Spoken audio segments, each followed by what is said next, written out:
Are you? No. Matt and Josh, you sell comics. DC news of the week. I did that on purpose.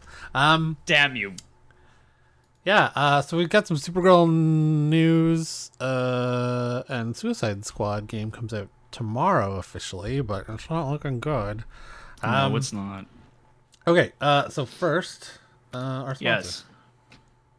Your new multi-vendor marketplace, YouSellComics.com, offers a site exclusively for buying and selling of all things comics. Slabs, omnis, trades, and more. Sell for as low as 5% commission or 0 commission monthly tiers. Run your own auctions, unlimited bin listings. YouSellComics.com. Buy, collect, sell. So this news for Supergirl came pretty quick after the initial leak of like who was up for it. First, Supergirl contender Amelia Jones reportedly refused to read for the role. We recently learned that Millie Alcock, Amelia Jones, and Meg Donnelly were all in the mix to play the Girl of Steel in the DCU. Earlier this week, it was reported that the shortlist had been narrowed to 2, with Alcock and Donnelly now vying for the part. Screen test reportedly took place on Monday, but Jones didn't participate, and we may now know why. According to Jeff Schneider on the latest episode of The Hot Mic, Jones refused to read for the gig. We're not sure if this is because the actress felt that she shouldn't have to audition for the role, which obviously does happen, or if she simply decided that for whatever reason she was no longer interested in playing Supergirl. Whatever Jones's reasons, a lot of fans are disappointed as she seemed to emerge as the top choice to play Kara Zor-El after her acclaimed performance in the Academy Award-winning Coda. Alcock, who we have now learned has got the role. So this is quite a lot of actors don't like to read for roles. They say auditioning is the worst part. But is she high enough tier that she could say, I just like give me the role or don't, I'm not going to audition for it? Like I'm so good at acting that you should just give it to me. Nope. Yeah, I don't know. That's a weird stance to take. Just like it's weird, of dude. Her stature currently in showbiz. Yeah. Okay, so now we do know who is going to be the woman of tomorrow. Millie Alcock from Game of Thrones. Sorry, House of Dragon. Deadline has confirmed today that House of Dragon star Millie Alcock has been cast as Kara Zor-El, aka Supergirl, in Gunn and Peter Safran's upcoming DC universe, which will formally kickstart summer 2025 with Superman Legacy. Well, they got to start. If it's gonna be summer 2025, they got to start filming quick. Like now. Yeah, that's about 18 months away, which is usually how long it takes to do. It's I don't know. I feel like it's maybe kind of close. Feel like it's. Well, I guess it depends on how much. Do the effects. Yeah, I guess it depends on how many effects. Also, I guess we don't know. Like, Marvel usually does a bunch of reshoots and they tweak as they go, but that might not be James Gunn's approach in DCU, where the script is done. These are the shots. It's not changing. So I saw a report. Don't quote me on it because I didn't write down the link. I'm already sorry. Quoted. I should have. Okay, perfect. Put it on the news. I saw a report somewhere that said because James Gunn was done the script for the Superman movie, that he had already been having meetings with his VFX team about certain shots and things that he wanted to focus on, and like was basically prepping them to get ready for to do these shots. I think that's a really cool thing to do, and give them a heads up. Be like, hey, this is what we're looking for. We're not gonna give you a month to do it. Yeah, but it's more along the lines of again reshoots. Having that hectic schedule and everything else. I mean, I'm sure it's going to be crazy, but they're going to find a good I think medium when it comes to doing these VFX shots, because it's the same team he's bringing over from Guardians 3. Is it? Oh, sweet. Yeah, same team. He stole them, did he? He did. He took them. I don't blame him either, because they're good. Yeah. And then the visual effects guys from Marvel all unionized, so from poor working conditions. That's correct. Yeah, so Gunn confirmed the casting on his... Well, I guess it's not X anymore. Following Screwdust, the Australian... Oh, she's Australian, I didn't know that. Actors ultimately beat out contenders Meg Donnelly and Amelia Jones. Gunn has confirmed the casting. This is accurate. Millie is a fantastically talented young actor. I'm incredibly excited about her being a part of the DCU. Yes, I first became aware of her House of Dragon, but I was blown away by her varied auditions and screen tests for Supergirl. She embodies Kara as envisioned by Tom King and Anna Nogueira.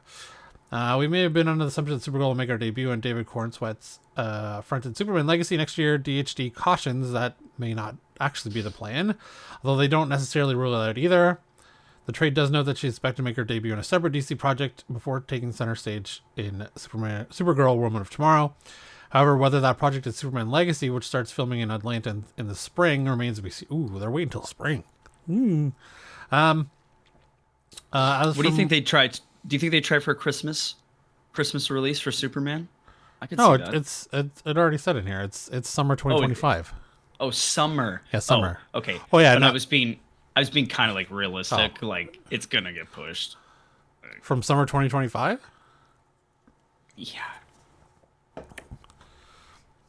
I guess we may actually have a fight between DC and Marvel for release dates now.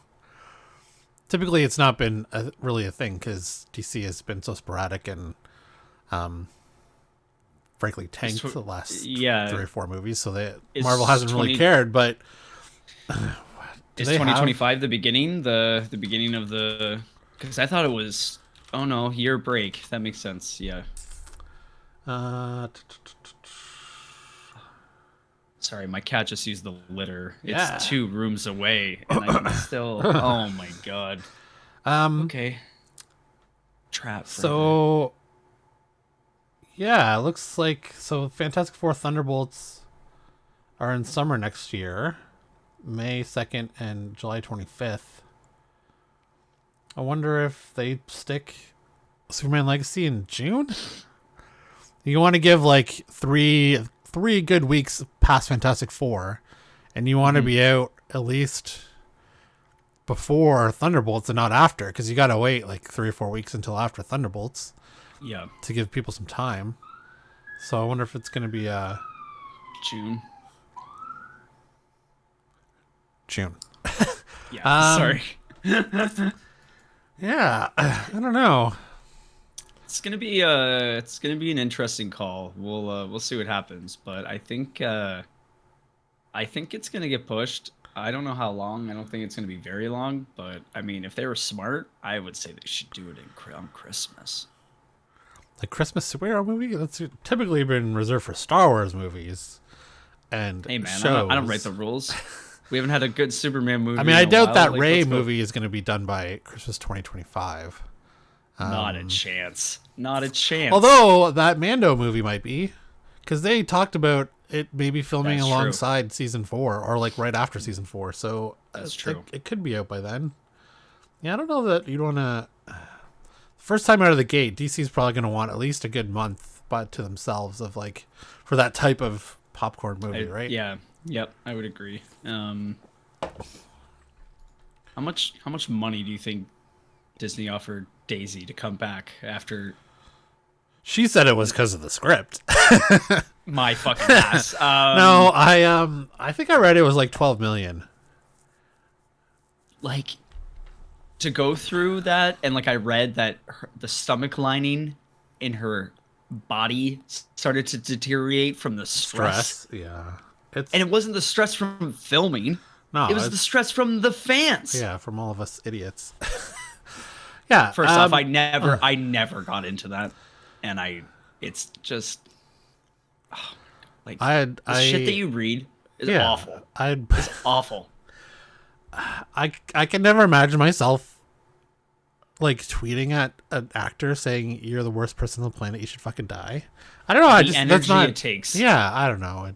Anyways, it's so much energy. Well, hopefully Millie Alcock's prepared for that. The Snyder fans are going to be upset. She fucking should be. They all should be ready because they're going to be coming, dude. Yeah. So more news about how Amelia Alcock's going to play the Woman of Tomorrow. According to Variety, Gunn and Safran flew multiple actors to Superman Legacy set in Atlanta for screen tests with Alcock and Donnelly. Oh, I wonder if they flew them also to screen test against David Cornsweet as Superman to kind of give that dynamic. Of course. Interesting. Okay, so we all know that Millie was the first person I brought up to Peter for this role over a decade ago. There's somewhere in here about playing it more edgy. No, I guess not. Anyways, nice. Boss Logic did a makeup of what she could look like as Yeah. full screen that for the people. For the friends. Yeah. I'm excited, dude. What a great pick. Fucking solid pick. She was so good in House of the Dragon. So good. Oh, apparently, the story will follow Kara. She travels across the galaxy to celebrate her 21st birthday with Crypto, the super dog. Along the way, she meets a young woman named Ruthie and winds up on a murderous quest for revenge. It's worth noting that this is the premise of Tom King's Woman of Tomorrow comic, so the movie might make a few changes.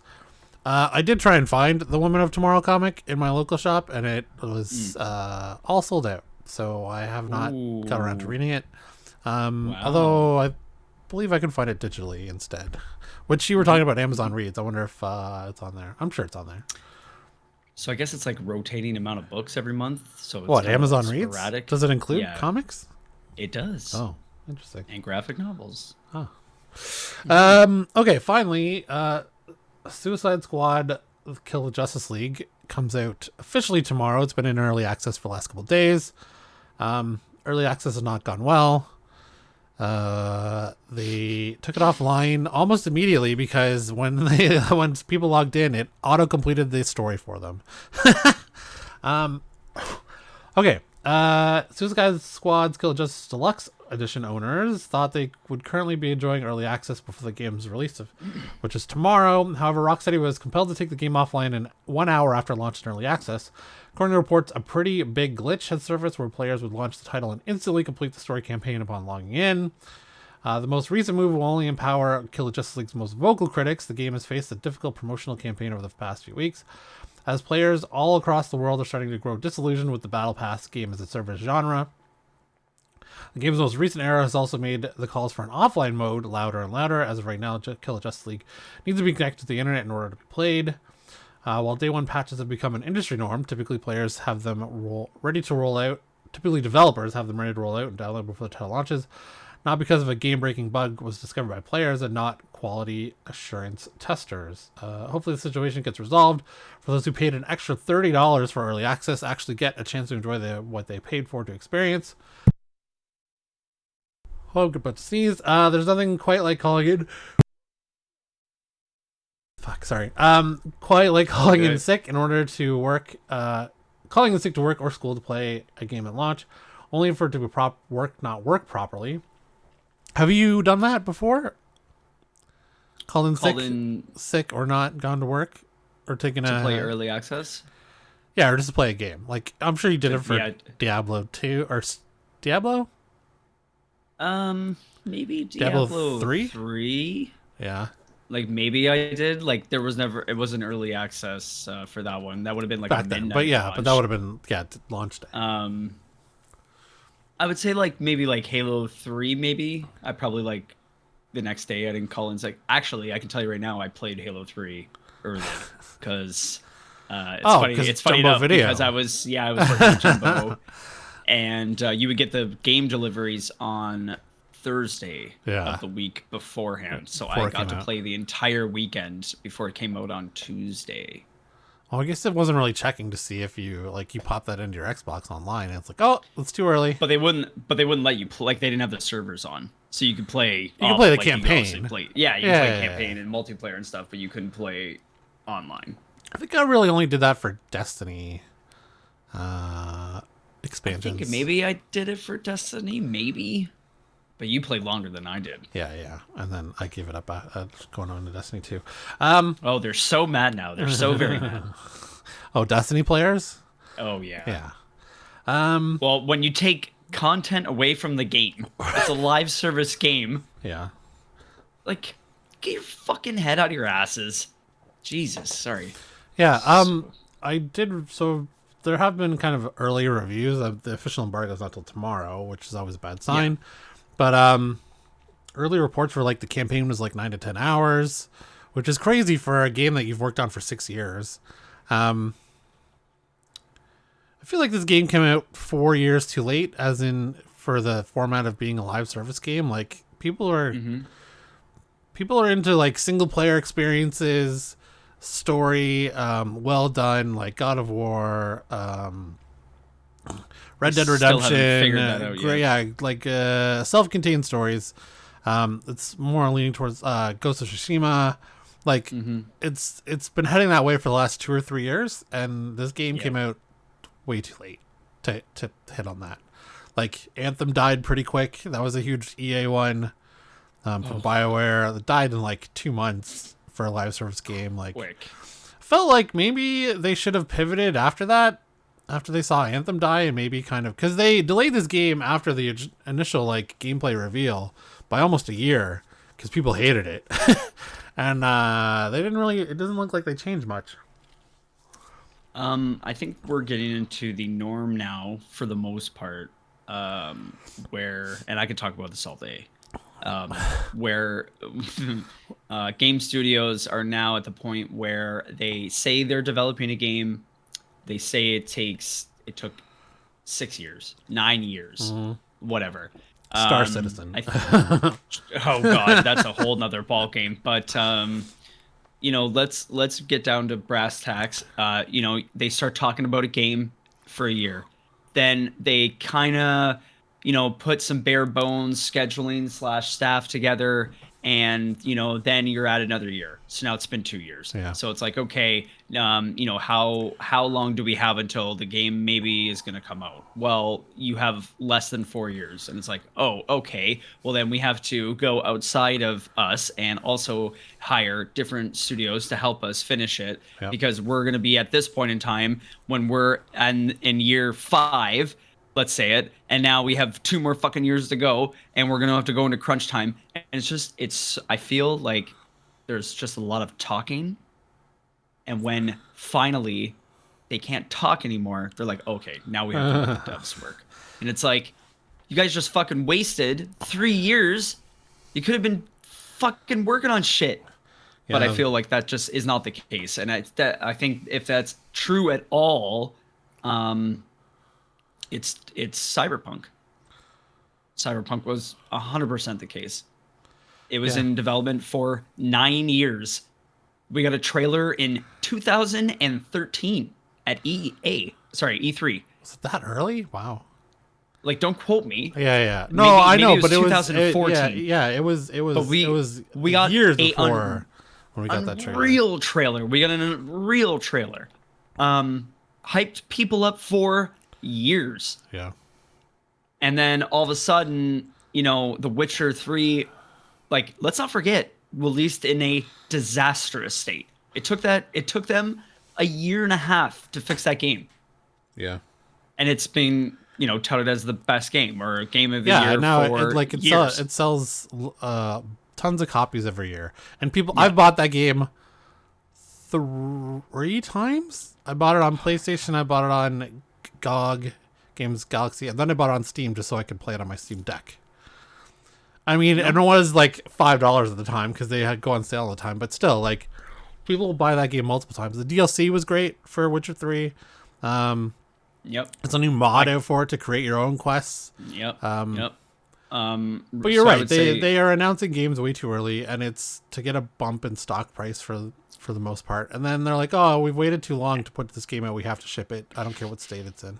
And they're not putting in the work. Yeah. The work that's being put in is like, let's say. Well, they're not giving the developers time to put in the development time. Yeah. You can't always blame 2 years. the developers. You can't blame the people working on the game. You blame the people who are 100% making the decisions about the game. That's what I'm saying. There's so much talking going on. The people that actually work on the game, it takes them 4 years. And then they're like, no, you got 2. Yeah. Yep. And it's like, but I can say that Cyberpunk's new DLC, the Phantom Liberty one. I guess it's the first expansion.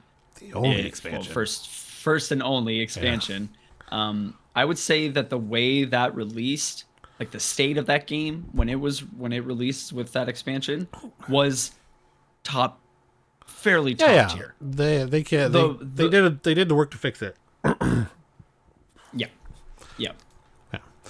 Okay, so that's DC News of the Week with a little game talk. Sprinkle on top. Yeah, let us know if you are excited about Suicide Squad game. And I mean, we could be totally wrong and it's fun. I don't know. We haven't played it yet. Thanks.